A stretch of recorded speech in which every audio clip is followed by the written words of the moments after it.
The first nanny lasted 11 hours. The second one didn't make it through breakfast. The third, a woman with a pediatric psychology degree and 17 years of experience, climbed out of a second-floor bathroom window rather than face them again.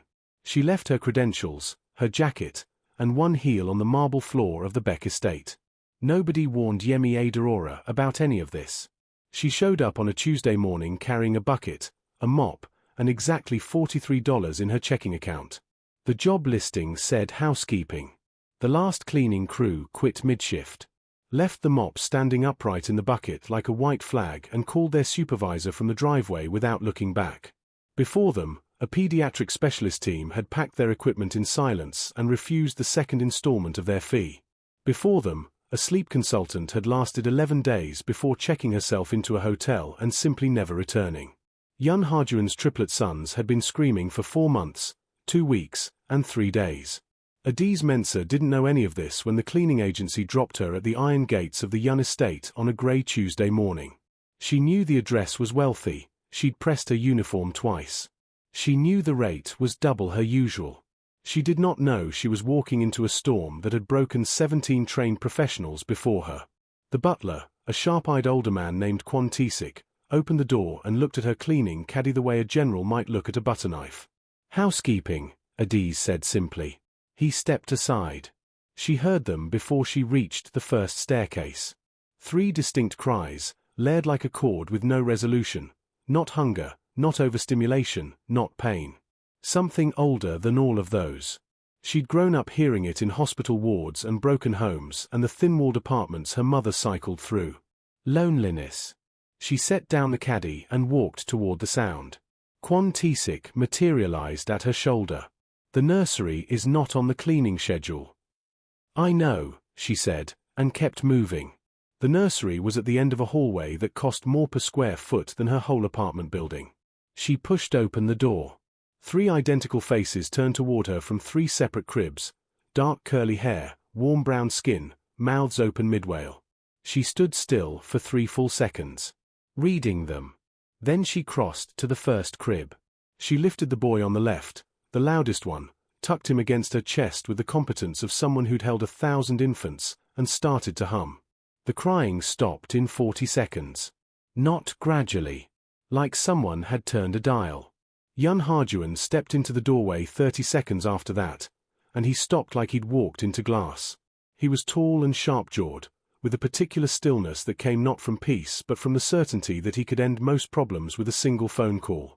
His eyes were the color of winter bark, and they moved across the woman holding his son with the calculating speed of a man who had survived 15 years at the head of the most feared syndicate in the region. She was mid-20s, black, her deep dark skin catching the morning light through the nursery window. Her uniform was neat. Her posture was steady. She was patting his screaming son's back like he was the most ordinary baby in the world. "Who are you?" Yun Harjuan asked. "The maid." She didn't look up. "I came to clean the floors." She moved to the second crib. He watched her pick up his second son, Deal, and transfer the first to her hip with practiced ease. Deal quieted in under a minute. She reached across and rested one hand on the edge of the third crib. The third boy, Somin, looked up at her open hand, grabbed her finger, and went completely silent. In the hallway behind Yun Harjuan, Kwon Tisik pressed his notebook to his chest and made a sound like a man witnessing something he would write about for the rest of his life. "It's not magic," Adiz said, finally meeting the eyes of the man in the doorway. "They haven't been held. That's all. Babies need contact. It's not complicated." Yun Harjuan's jaw was tight. 4 months. Specialists. 3 continents. Did any of them stay in the room with them? He said nothing. That was an answer. "This one needs to eat," she said, nodding at Somin. "All 3 need baths. When did they last sleep longer than 2 hours?" Yun Harjuan turned to Tisik. 3 days, sir. Approximately."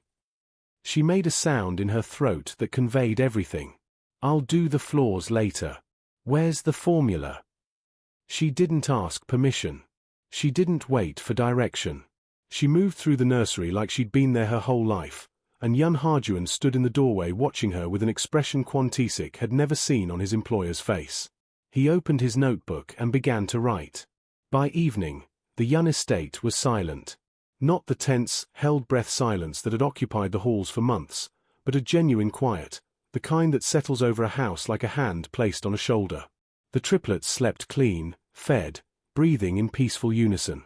Adiz was eating leftover rice in the staff kitchen when Yun Harjuan appeared and placed a folder on the counter in front of her. She looked at it. Then at him. Then back at her rice.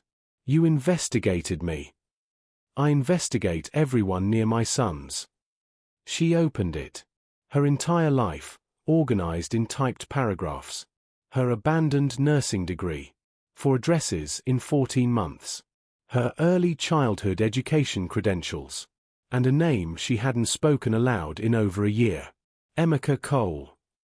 She said it evenly. Her ex-husband's name sat on the page like a bruise she'd forgotten to expect. His why you left school, Yun Harjuan said, flat and factual. His why you've moved 4 times. Why you work cash jobs. Why you flinch when men raise their voices. He paused. I noticed. His not relevant. His entirely relevant to the rest of your life. He closed the folder. I want you here permanently. As primary caregiver. She looked up. I'm offering an exchange, he said. You keep my sons calm. I keep Emeka Cole away from you. Not hidden. Safe. There is a difference. She was quiet for a long time. I have conditions, she said. Something crossed his face. Surprise. Most people didn't negotiate with Yun Harjuan. Name them. I don't participate in anything illegal. I don't witness anything illegal. I don't lie to law enforcement. She raised a second finger.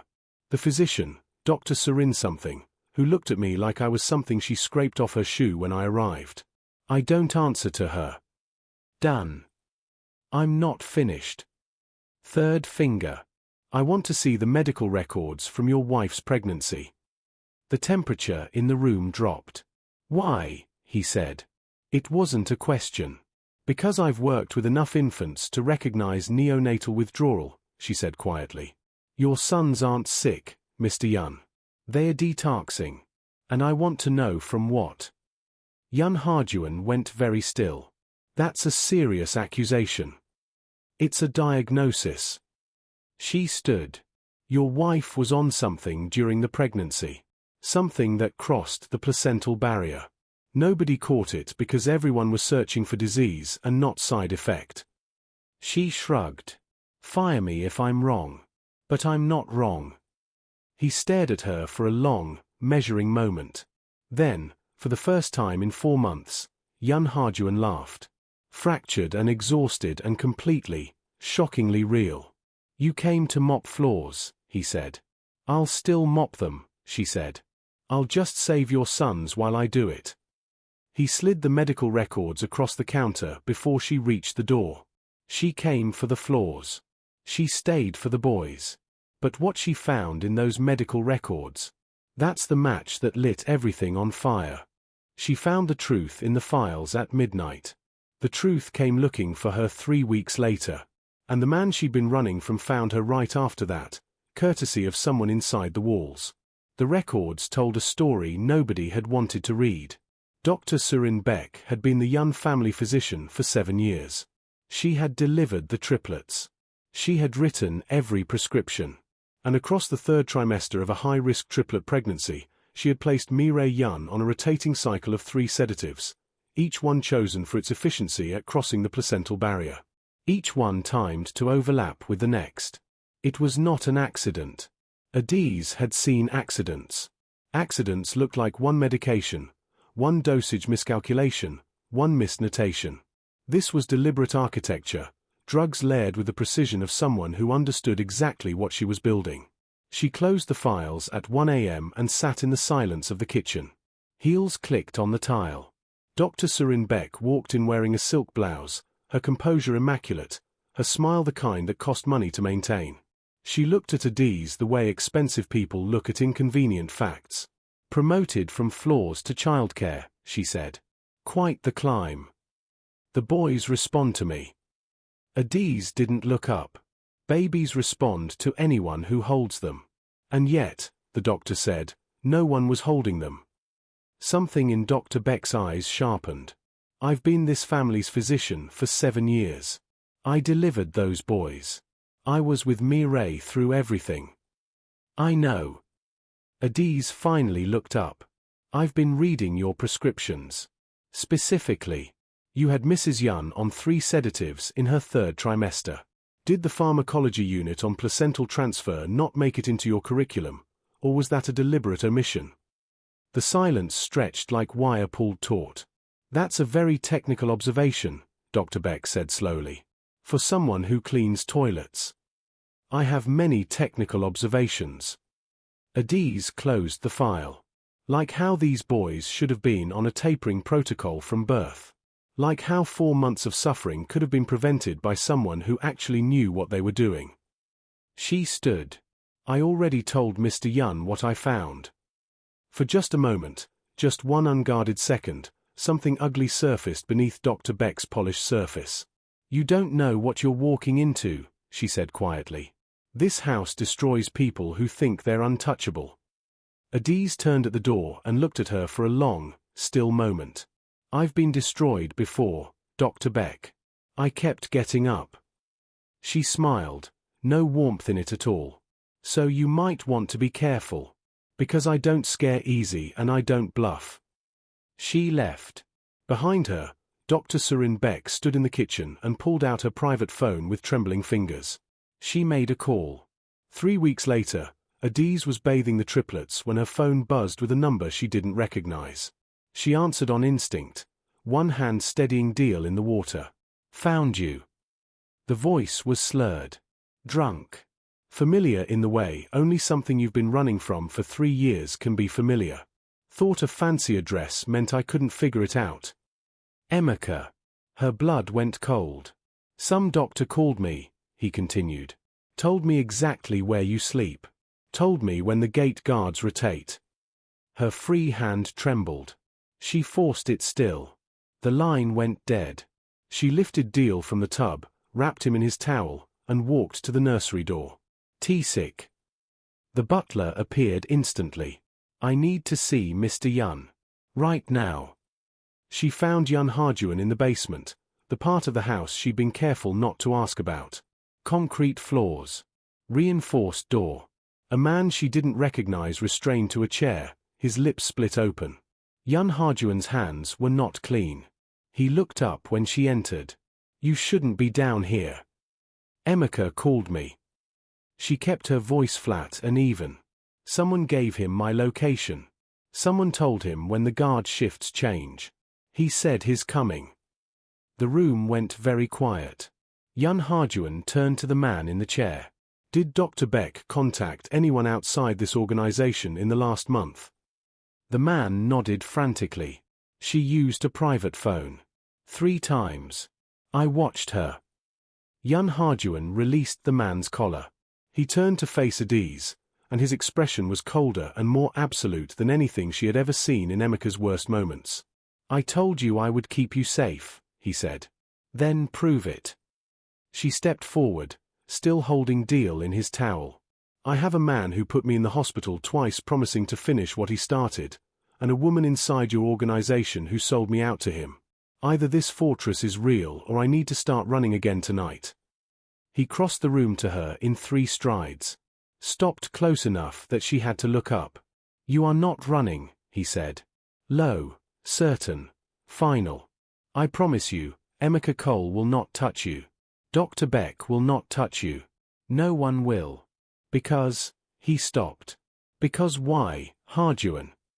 In her arms, Deal made a small contented sound and grabbed the collar of her uniform. Because I don't know how to do this without you, he said finally. And I have no interest in learning. She stared at him, this man with blood on his hands making absolute promises in a concrete room, and felt something shift in her chest that she had been carefully not feeling for weeks.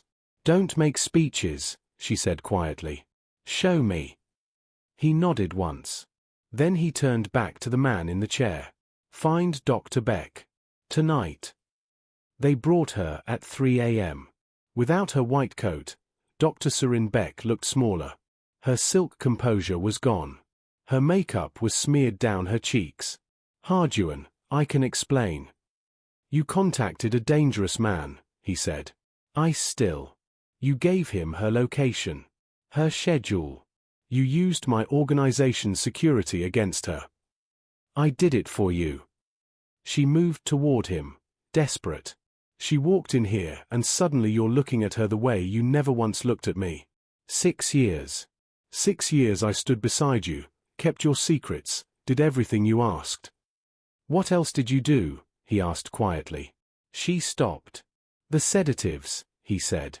3 of them. 3rd trimester. My wife's pregnancy. Tell me that was negligence."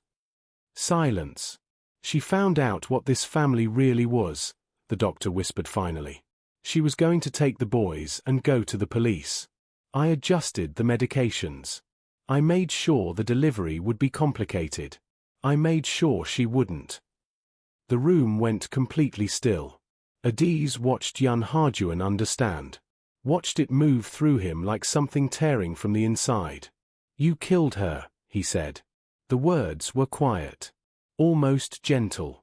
The most devastating kind of quiet. "I saved your empire. You killed my wife." He said it again, different this time, the way you say something you have to say twice to believe. "You took her from my sons. And then you stood in my house for 4 months and said nothing." He turned to his men. "She goes to prison," Adiz said, when Dr. Beck had been dragged screaming from the room and the echo of it had faded up the stairs. "Not the basement. Prison." Yun Harjuan turned to look at her. "You want to destroy her," Adiz said. "I understand that. But you have 3 boys upstairs who need their father to still be standing when they're old enough to need him." She held his gaze. "Let the system handle her. And you go be the man your sons need." He was silent for a long moment. "You're giving me orders," he said. "Someone has to." The corner of his mouth moved. Not a smile yet. But close. Emeka came 2 nights later. He made it past the outer gate. Past the first checkpoint. To the 2nd floor hallway. He did not make it to Adiz's room. Because Adiz was standing in the hallway outside the nursery with a fireplace poker, watching her ex-husband emerge from the dark like 3 years of nightmares made flesh. "Hey, baby." He grinned, wild-eyed and chemical. "Miss me?" "Not once." He lunged. She swung. The poker caught his forearm and he howled. He grabbed her wrist, twisted hard. She drove her knee upward, wrenched free, back toward the nursery door. "You used to cry," he snarled. "I used to let you make me." She kept the poker level. "I stopped." He charged again, faster this time. He ripped the poker from her hands and backhanded her hard enough to send her crashing into the wall. She slid down, tasting blood, stars bursting across her vision. When they cleared, he was standing over her, the poker raised. The gunshot was deafening. Emeka dropped screaming, clutching his shattered knee. Yun Harjuan stood at the end of the corridor, weapon raised, 6 men materializing from the darkness behind him like shadows taking shape. "Step away from her." Adiz pushed herself upright against the wall. She watched Yun Harjuan move toward her and crouched down, lifting her jaw carefully with one hand, examining the damage with the precise terror of a man who was excellent at violence and still learning tenderness. Behind them, the nursery door creaked open. A small face appeared in the gap. Ryan. 4 months old when she'd arrived. Now old enough to pull himself to standing and peer out at the world. "Mama." Barely a whisper. His first word, ever. Spoken now, in this hallway full of shell casings, with perfect, devastating timing. Adiz crossed to him in 3 strides and pulled him close, her split lip pressed to the top of his curls, her whole chest aching with something that had no name. Behind her, she heard Yun Harjuan lower the gun. Emeka Cole disappeared from official records 6 weeks later. His passport was found in a city that was not theirs. There was no body. Adiz understood what that meant, the way you understand a language you've been listening to long enough, and she found, quietly, without apology, that she did not mind. Dr. Surin Beck's trial was swift and thorough. The paper trail Adiz had assembled from the medical files, the prescription overlaps, the deliberate sedative cycling, the margin notes in the doctor's own handwriting, formed a prosecution case that made senior attorneys lean forward in their seats. Murder. Criminal conspiracy. Willful harm to a newborn. 22 years. No parole. Adiz watched the verdict from the nursery sofa with Somin asleep on her lap and felt the particular quiet of a door finally closing. Not triumph. Not relief. Something older and more settling than either. It's over, Yun Harjuan said beside her. Is it? She's in prison. He's gone. Someone is always coming, she said. That's the nature of the world you're in. Not to you. He took her hand carefully, still learning the language of it. Not anymore. She looked down at their joined hands. His, scarred and capable of things she'd witnessed and chosen not to name. Hers, steady and warm and smelling faintly of the lavender soap she used for the boys at bath time. She leaned into him. Just slightly. Just enough. I'm not good at this, she said quietly. Staying. Trusting things to hold. I'm not good at it either. His voice was low in the quiet nursery. But I'm learning. Specifically because of you. She turned her head and looked at him in the dim light, this dangerous, complicated, blood-stained man who had stayed up until 4 a.m. singing the wrong notes to his sons just so she could sleep 3 consecutive hours. Who had quietly rerouted his entire schedule so he could be home before the boys' bedtime. Who had, slowly and without announcement, become someone she could not picture a morning without. That's the most honest thing you've ever said to me, she whispered. I'm trying, he said. She kissed him. Gentle and tentative, the kind of kiss that asks before it takes. He kissed her back like a man handling something he was determined not to drop. When they pulled apart, Somin stirred. Mama. Still half asleep. Still the word that had stopped the world that night in the marble hallway. I know, baby, Adiz murmured. Mama's right here. The non-profit came first. Yun Harjuan placed a folder in front of her one Tuesday morning. Not a dossier this time, not an investigation. A business proposal. Clean lines, professional formatting, meticulous research. 12 childcare centers across the city. Free services for mothers rebuilding after crisis situations. Trained staff. Full funding from the legitimate arm of Yun Holdings. This is my idea, Adiz said, reading the first page. You mentioned it once, he said. 4 months ago. In passing. I said there should be more resources for mothers escaping dangerous situations. Yes. And now there will be. He stood and walked around the desk toward her. You have an early childhood education degree. You're 2 semesters from a nursing certification. You spent 6 months turning my sons from inconsolable infants into small people with opinions and favorite colors and strong feelings about bedtime.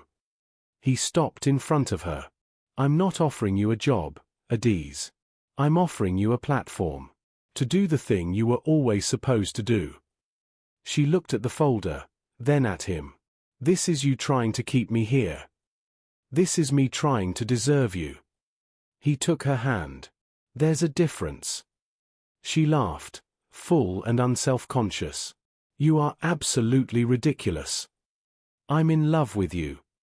The words landed like a stone dropped into still water.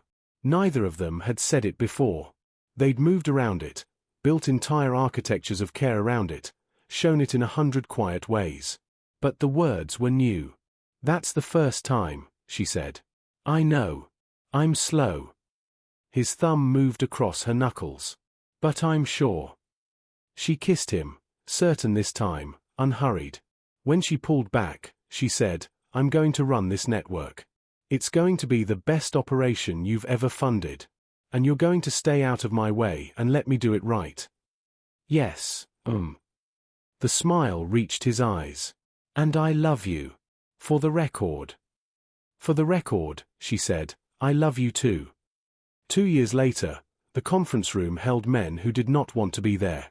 Adiz walked in wearing a tailored deep blue suit, her natural coils pinned back in an elegant updo with loose spirals framing her face, carrying a tablet that contained more information than anyone at that table was prepared for. Quan Tisik followed, radiating the quiet satisfaction of a man who had been writing in his notebook since the very beginning and knew exactly how this chapter ended. She took the seat at the head of the table without announcement. Mrs. Yun. Miss Mensah. I kept my name. We were expecting Mr. Yun for the Northern Operations Review. Mr. Yun is at home. Ryan has a fever and refuses to let anyone else read to him. She looked up, meeting eyes around the table one by one. I'm handling all legitimate operations matters going forward. Is that a problem? One older man, grey-templed, 30 years of being the most powerful presence in every room he entered, leaned forward. With respect, Miss Mensah, you don't have standing in this organization to. I restructured Yun Holdings' legal portfolio and prevented $14 million in regulatory exposure last fiscal year. Her voice was level. I identified the internal security breach that nearly cost this organization the Western contract. And according to the documentation currently in front of you, I hold majority authority over all legitimate business operations. She set down her tablet. You were saying. He sat back. No one else spoke. Wonderful. She pulled up the first screen. The Northern Operations Review. Here's what we're actually going to do. 50 minutes later, the men filed out, some shell-shocked, some visibly impressed, all of them recalibrated. Quan Tisik lingered at the door. That was exceptional, if I may say. You may. She gathered her things.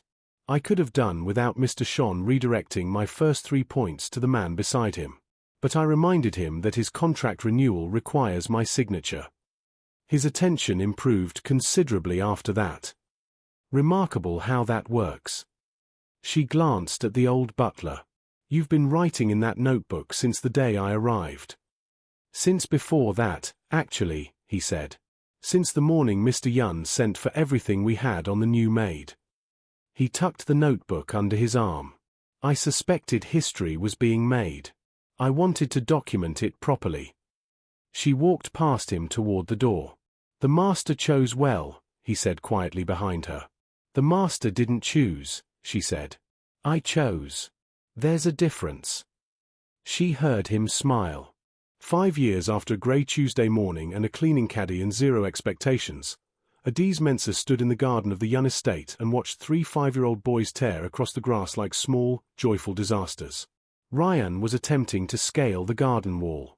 Deal had commandeered the garden hose. Somin was spinning in slow circles with his eyes closed and his arms stretched wide, laughing at nothing and everything. They were healthy. They were loud. They were, by every possible measure, deeply and entirely fine. Yun Harjuan appeared beside her, 2 glasses of something cold in his hands. He'd gone silver at the temples and wore it the way men wear evidence of everything they've survived, as though it belonged there. Deal is going to flood the East Garden. Let him. He flooded the kitchen last week. His learning about water pressure. Practically science. He made a sound that was not quite a laugh, entirely, distinctly his. Then he reached into his jacket. If that's jewelry. It's not jewelry. He placed a small leather folder in her hands. Happy anniversary. She opened it. Read it. Read it again. This is the deed, she said. To everything that belongs to you. The holdings. The network. The foundations. The real estate. He lifted his glass. Transferred completely. It's been yours for 2 years. The paperwork just caught up to reality. She stood very still, holding the document. I came here to clean floors, she said finally. And you ended up cleaning house.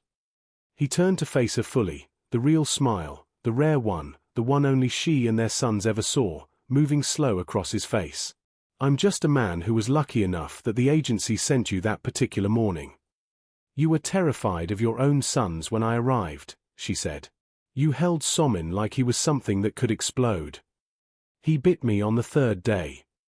He was 4 months old. Still counts.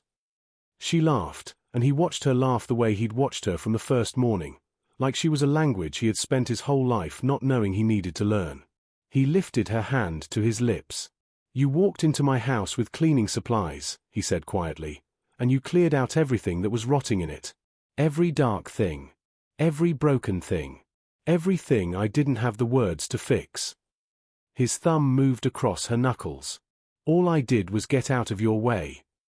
She leaned her head against his shoulder and watched their sons. Ryan reached the top of the garden wall and threw both arms up in triumph.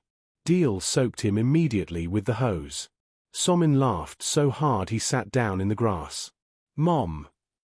Ryan bellowed, drenched and outraged. "He got water in my eye." "Both eyes." Deal confirmed cheerfully. "That is not something to be proud of." Adiz called back. Beside her, Yun Harjuan exhaled a laugh into her hair. "You love them so much it's embarrassing." "They are my sons," she said simply. "Of course I do." The word landed between them, soft and settled and final. Sons. Not his sons, not the triplets, not the boys. Hers too, in every way that the word held weight. He pulled her closer. "Happy anniversary," he said again. Quieter this time. She looked up at him, this man of power and blood and hard-won gentleness, standing in afternoon light with champagne in one hand and a hand in the other, watching 3 children they had built a life around chase each other across the grass. "Happy anniversary," she said. And she held the deed to half his empire, and she held his hand, and she thought about a grey Tuesday morning and a cleaning caddy and a door she'd almost been too afraid to walk through. She was glad she walked through it. She was glad every single time. She came with a mop. She built an empire. And the man who thought he was unmovable, she moved him. Share this story, because some women don't just change a room. They change everything. If you enjoyed this, please like and subscribe.